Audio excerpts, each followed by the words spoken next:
നമസ്കാരം. ഇന്ന് നമുക്ക് സിമ്പിളായിട്ട് മീൻ വറ്റിച്ച് എങ്ങനെ തയ്യാറാക്കി നോക്കാം. ജൂലിൻ ചെയ്ത് വെച്ചേക്കുന്ന ജിഞ്ചറും ക്രഷ് ചെയ്ത ഗാർലിക്കും കറി ലീഫും അതോടൊപ്പം തന്നെ സ്ലൈസ് ചെയ്ത ചെറുള്ളിയും സോക്ക് ചെയ്തിരിക്കുന്ന കുടംപൊളിയും ആവശ്യത്തിനുള്ള ഉപ്പ്, ഒരു 1.5 ടീസ്പൂൺ കാശ്മീരി മുളക് പൊടി, അതോടൊപ്പം തന്നെ 1/2 ടീസ്പൂൺ മഞ്ഞൾപ്പൊടിയും ഒരു തക്കാളി നല്ല ഫൈനായിട്ട് പേസ്റ്റ് അരച്ചുകൊണ്ട് ചേർത്ത് കൊടുക്കുക. അതിലേക്ക് ഒരു 780 ml വെള്ളം കൂടെ ചേർത്ത് നല്ല രീതിയിൽ മിക്സ് ചെയ്ത ശേഷം സ്ലോ ഫ്ലെയിമിലിട്ട് വെള്ളം നല്ല രീതിയിൽ വറ്റിച്ച് കുറുക്കിയെടുക്കുക. വെള്ളം വറ്റി നല്ല കുറുകി വരുന്ന സമയം കഴുകി വൃത്തിയാക്കി വെച്ചേക്കുന്ന 500 ഗ്രാം ഫിഷ് ഗ്രേവിയിലേക്ക് ഇട്ട് കൊടുക്കാം. പിന്നീട് സ്ലോ ഫ്ലെയിം ആക്കിയ ശേഷം 5 മിനിറ്റ് മാത്രം ഫിഷിനെ കുക്ക് ചെയ്യുക. ഫിഷ് നല്ല രീതിയിൽ കുക്കായി വരുന്ന സമയം ഫ്ലെയിം ഓഫ് ചെയ്യുക, കറി വാങ്ങി വെക്കുക. പിന്നീട് മറ്റൊരു പാനിൽ കോക്കനട്ട് ഓയിൽ ആഡ് ചെയ്യുക.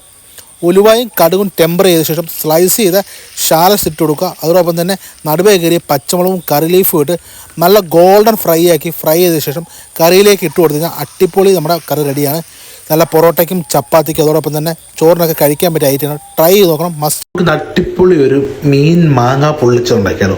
ഒരു സിമ്പിൾ ഡിഷാട്ടോ. അതിനുവേണ്ടി 2 മാങ്ങ എടുത്ത ശേഷം ഇതുപോലെ ഗ്രേറ്റ് ചെയ്ത് മാറ്റി വെക്കുക.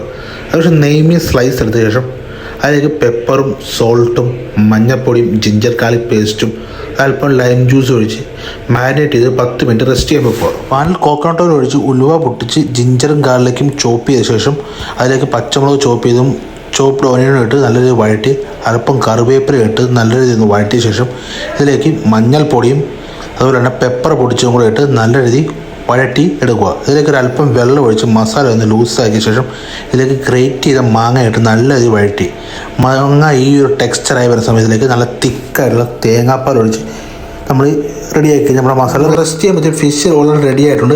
അപ്പോൾ ഇതിനെ നമ്മൾ ഫ്രൈ പാൻ ഇട്ട് 2 സൈഡ് നല്ല രീതിയിൽ ഗ്രില്ല് ചെയ്തെടുക്കുക. അതിനുശേഷം ആ പാനിൽ തന്നെ ഒരു വാഴയില വാട്ടിയെടുക്കുക. ഇതിലേക്ക് നമ്മൾ തയ്യാറാക്കി വെച്ചിരിക്കുന്ന മാങ്ങ മസാല ആഡ് ചെയ്ത ശേഷം അതിലേക്ക് നേരെ ഫിഷ് വയ്ക്കുക. അതിന് മേളിൽ പിന്നെയും മസാല ആഡ് ചെയ്യുക.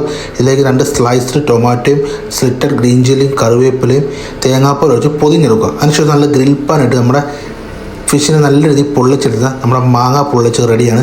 വളരെ ഡിഫറെൻ്റ് ആയിട്ടാണ്. എല്ലാവരും ഒന്ന് ട്രൈ ചെയ്ത് നോക്കുക.